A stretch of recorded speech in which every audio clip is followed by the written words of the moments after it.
So I want to address something real quick to all the Milan fans. Raise your hand if you thought this Milan team was going to win the Scudetto. Nobody in their right mind thought this Milan team would win the Scudetto. So the fact of the matter that we are in second place is something of a miracle, because I think in my season prediction, I predicted we'd finish like third place or something like that. We'd be in and around the chance to, fight for the Scudetto, right? Playing one game a week and everything like that. With this reaction that we've played Roma away from home, knowing how difficult it is to play Roma in the Stadio Olimpico, the fact that we got away with a draw, guys, we take a draw. And it's like the fact that we had less than a goal for XG. It was like 0.40 XG. And Roma had almost 3 goals for their XG. And they only scored off of a penalty. Says a lot more about Milan than it does about Roma and how Milan has been playing this season. We knew that when we got Allegri, that this would be the type of football we play, guys. Cortomuso, catenaccio, like simple defense. And that's how it's been all season. And I know maybe this isn't the most appeasing style of play to watch, but guys, at the end of the day, how many of you guys watching asked, I don't care how we play, I just want to win? I know I was one of those people for sure. And honestly, I'd take a point away versus Roma. And I know, we at the San Siro, right, in the reverse fixture, we won this game. And I know because Juventus beat Napoli and Inter beat Pisa, right, it kind of leaves us in a tough situation. But there's still a lot of games left to be played. And we can talk about kind of individual performances in this game, and we'll get into that shortly. But I want the fan base to know that, guys, we are not going to play beautiful swashbuckling football under Max Allegri. Like, if you thought that we were going to play this beautiful style that, Pep Guardiola would be happy with Allegri, you are out of your mind. Like, I don't think anybody thought that we would be playing beautiful football. Like I said, kind of in the season preview, I said that this Milan team could stack up against former Allegri Juventus teams. And guys, this is exactly how Juventus went on their domination streak for a decade in Serie A, by just grinding out wins. It doesn't matter how you play. And yes, Juventus did have some top quality players, but respectfully, this is a lot of the times how those Juventus teams played. And even though, they did really well in Champions League, in Serie A, it's a different beast, because you just got to take it game by game. And yes, maybe we haven't seen like a super dominating performance from Milan this season, maybe bar a couple games here and there. But guys, Roma is in and amongst the top teams in Serie A, right? Before, you can maybe say, oh, maybe we should have won. And under Pioli, when we played versus Roma away, we'd win a lot of games. But that was the Roma of the old. That was a Roma of dinosaur tactics, of Jose Mourinho, and everything like that. You're entering into a Roma era where they have Gasperini, and they actually have pretty decent players from what I can say, right? So I take a draw versus Roma. I don't think this is necessarily a positive result, because I think the way that Roma got their goal was a little cheap, but we can get into that later, which we will. But the fact that we really just stuck in defensively, and Roma only scored a penalty, 15 shots from Roma, 7 on target, and they only scored a penalty because Bartezaghi was 1 foot away from Celik, who literally kicked it out of his hand. So it's like, that's how Roma get their goal at the end of the day. But regardless of the fact, Milan maybe didn't play the best game versus Roma today, but one thing we can be certain is that this Milan team is going to grind out wins, and we are going to suffer. And that's something I think that the fan base just has to get used to be honest. So let's actually get into the game and some of the performances of who was on the pitch for Milan. So typical 3-5-2 for Milan. First one that I want to shout out, Mike Maignan, right? And what's so nice, and I can now sleep better at night, is knowing that his contract renewal is shortly underway and they're in talks, and it is most likely that Mike Maignan is going to renew his contract with Milan. So super ecstatic about that. And you just see his importance in this game, how he just kept us alive. Like I said, 7 shots on target for Roma, 15 shots in general, and we only concede a penalty, which Maignan almost saved, which that would have been way different. The narrative of this game, if Mike Maignan saved that penalty, would have been completely different, in my opinion, right? Where we say, oh, cortomuso, and Milan, get another win, and, everything's all, fine and dandy. But regardless, Mike Maignan played a phenomenal game. In my opinion, I thought he kept us alive in a lot of crucial moments in this game. So I want to give a big, big tip of the hat to Mike Maignan because I thought he was phenomenal and he continues his great form this season. He's easily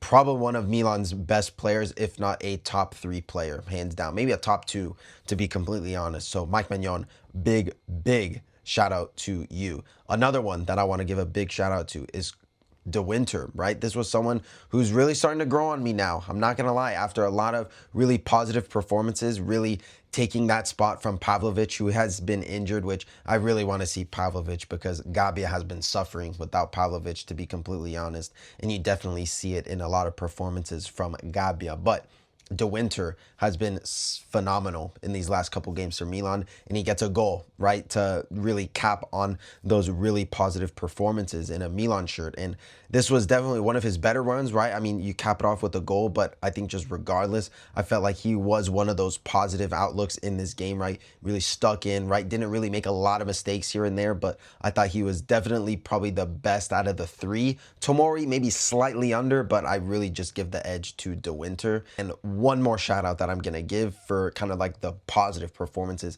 is Luka Modric. Really liked how Luka Modric was playing in this game, right? We saw, I feel like, a little fiery Modric a little bit in this one, but I feel like, people were saying, Josh Shari should have played. He's the better Modric, this, and this. But for me, it's like when you go away to Roma, right, which is a very hostile stadium, right, Stadio Olimpico, I feel like when you have someone like Modric to kind of give that calm and composure in the midfield, that's exactly what we needed in this game. And I feel like Modric kind of just encapsulated that as a whole. So I was really impressed with Modric. I know he was kind of, falling off a little bit in these last couple games, but I feel like this was the one where he kind of leveled back into what we know what Luka Modric could bring to us in this game. So let's go to kind of the players that really weren't impressive. And off the rip, Rafael Leao, man. Like, this is going to be one of those topics for the whole season where we're talking about Leao, and it's so clear that he is still injured. Like, where did Rafa's acceleration go? Like, it feels like I'm watching like a bus turn a corner with how slow Rafael Leao is. And it's like, I hate to say it because I love Leao. Like, I'm sure many of you guys watching this love Leao as well. And the fact that he hasn't really returned to that form that we know that he could be is kind of nerve-wracking. I'm not going to lie. He hasn't really had a top performance, like I'm talking a world-class performance in a good little while. And I think that's part of his acceleration, right? Leao's acceleration and his speed really count for what makes him a great player because he's quick, he's witty, he's, super quick on the dribble, and he's able to kind of turn those corners and, really play to his opponent. And this 2-striker setup, I think, is just hindering what makes Leao such a brilliant player. And I feel like it's just a common theme for this season, to be completely honest. And I said it before and in these previous episodes, this 2-striker setup is not it, for Leao at least, right? I think when you kind of talk about Pulisic, and we'll get into kind of his performances a little later, with Leao in regards, this 2-striker setup is not it. And I mean, yeah, you have Nkunku, who played an okay game. I don't think he played awful, but I think when you kind of just look at what this formation is doing to Leao, it's clearly hindering what makes him great. And that's definitely a big concern going forward. So you're asking if maybe Allegri makes that change or whatever the case may be, but Allegri's not going to change this formation, guys. Let's be honest. If you're hoping Allegri switches to a 4-3-3, then good luck. Like that's just not going to happen in my opinion. So this 3-5-2 is something we got to just work with, right? And just really figure out what makes Leao comfortable in this formation for us to get the best out of him.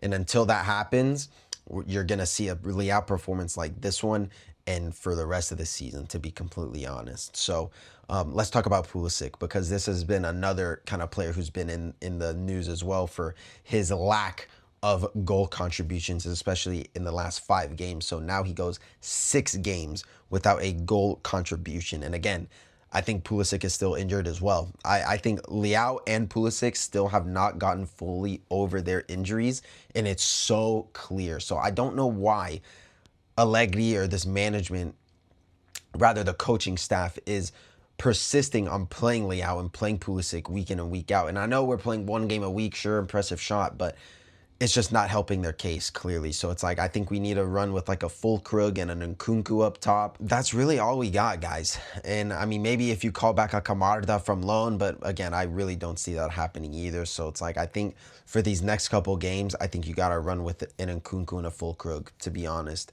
And I think maybe you play full Krug in like that Pulisic Leao role and Fulkrug in like that Giroud role, because we saw when Fulkrug is that reference point, and when we do have a reference point in this team, and I will say this until I go to my grave, when this Milan team has a reference point and they can look to someone up top to either play off of or make those headers and win those individual duels that we need to in the opposition half, we can count on someone like that, then this Milan team would play a lot more better. And honestly, I don't think Nkunku is that type of player. I think Fulkrug is. So I feel like if you switch Nkunku and Leao and take out Leao for Fulkrug, then I think we're cooking, in my opinion. And I think unless and until Leao and Pulisic get fully fit, do not play them. And that's just my opinion. Maybe you guys think differently, and maybe you think it's strictly the formation that's hindering them. But I want to know what you guys think in the comment section below. But let's continue. Let's talk about the handball, right? The goal that Roma scored. What is Bartazaghi supposed to do, right?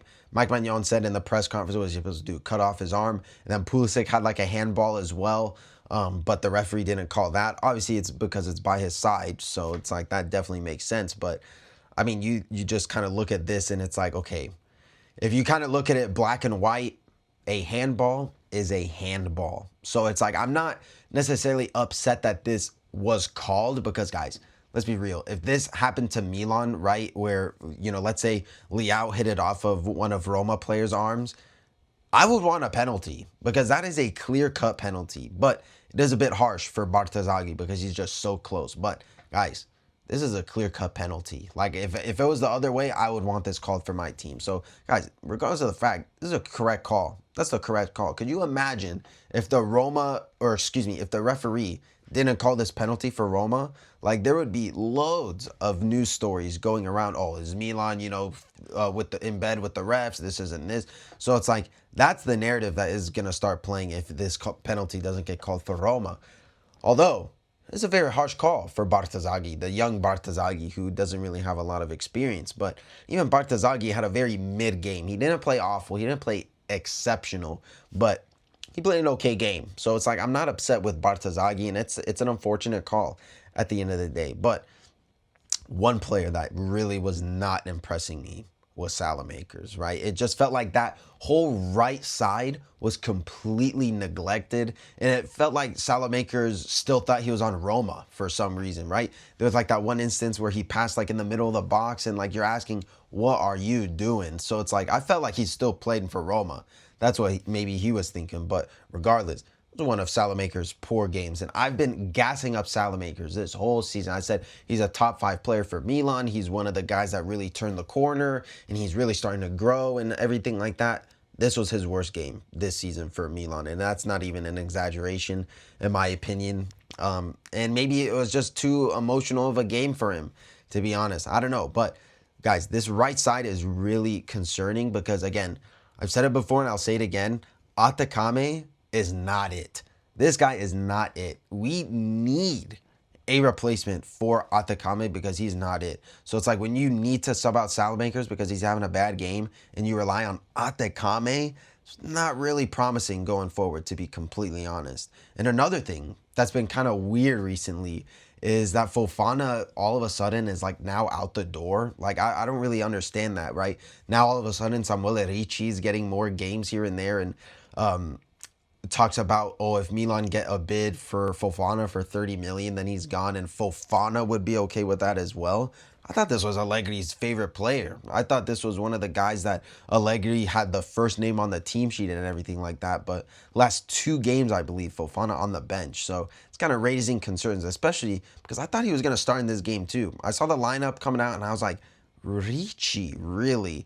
So I was a little confused, to be honest, because maybe I think we needed a Fofana in there to really have a presence in the midfield, to be that, ball winning midfielder, and to really have a strong muscle presence in that midfield, right?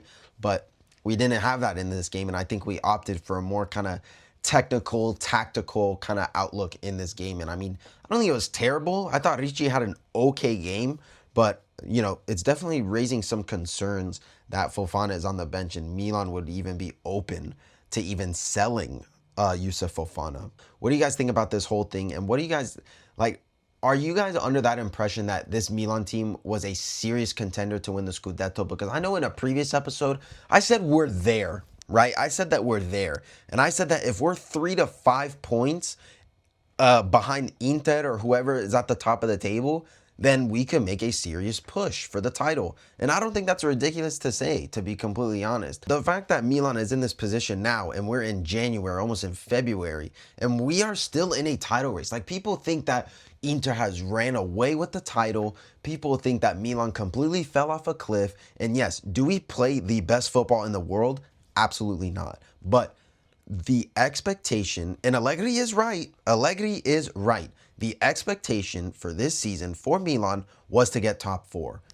Bottom line. Nobody expected us to win Scudetto. Nobody expected us to be in a title race, let alone with Inter and Napoli, because we thought that, these guys were way better than us and they would finish, ahead of us and everything like that. So you're looking at the narrative switch that I feel like maybe a week ago or 2 weeks ago, we were talking when we beat Como, oh, this Milan team is serious about winning the Scudetto and everything like that. Now, all of a sudden, one draw versus Roma, and now it switches the whole narrative. If we were to win this game, again, if Mike saved this penalty, the narrative switches completely, and it's crazy that so many people have given up on the Scudetto, and so many people are against Allegri because they're saying that we haven't played the best football, and I agree with you, we haven't played the best football, but we are getting results, and that all that matters. And to be completely honest, again, I say this all the time on our SDFC podcast that I do with SDF Bros. Shameless plug there, but check us out on SDF Bros on Instagram and YouTube. I say this all the time. I would rather win every single game 1-0 than 3-2 or 3-1 or anything like that. I would rather just get the 3 points and get out of Dodge every single game. So for me, when I see Milan doing this, I'm okay with this because, again, like Allegri said, our goal is to get top 4. Nobody, I think, at the beginning of the season was saying Milan is going to win the Scudetto. And yes, we are 21 games unbeaten or 22 games unbeaten, right? So it's kind of giving shades of Juventus when they had Thiago Motta. But the difference is Thiago Motta was in 5th or 6th place with Juventus. Milan is in 2nd place, guys. Nobody thought this Milan team would be even close to sniffing the Scudetto. So the fact that we're in this spot says a lot about this team, Allegri's coaching, and how he has developed all these players. Everyone was saying get Pavlovic out. Everyone was saying that Tomori is out the door. Everyone was saying this, that, and the third about all of these players. And the truth is that Allegri switched this team. And respectfully, obviously because of Adrian Rabiot, Luka Modric, and maybe now you can say De Winter, right? We are in the position that we are in because of these players and because of Allegri's no nonsense. Because if we really wanted to play a good style of football, we'd be just like Como, guys. That's what we tried to do with Fonseca. That's what we tried to do with Conceição. That type of football does not work for Milan. And this type of formation and this type of system and what Allegri is implementing in this team, it works.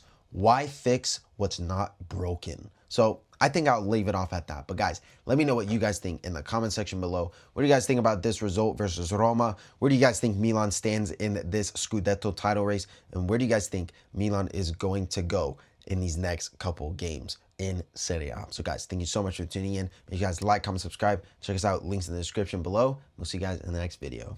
Ciao ragazzi.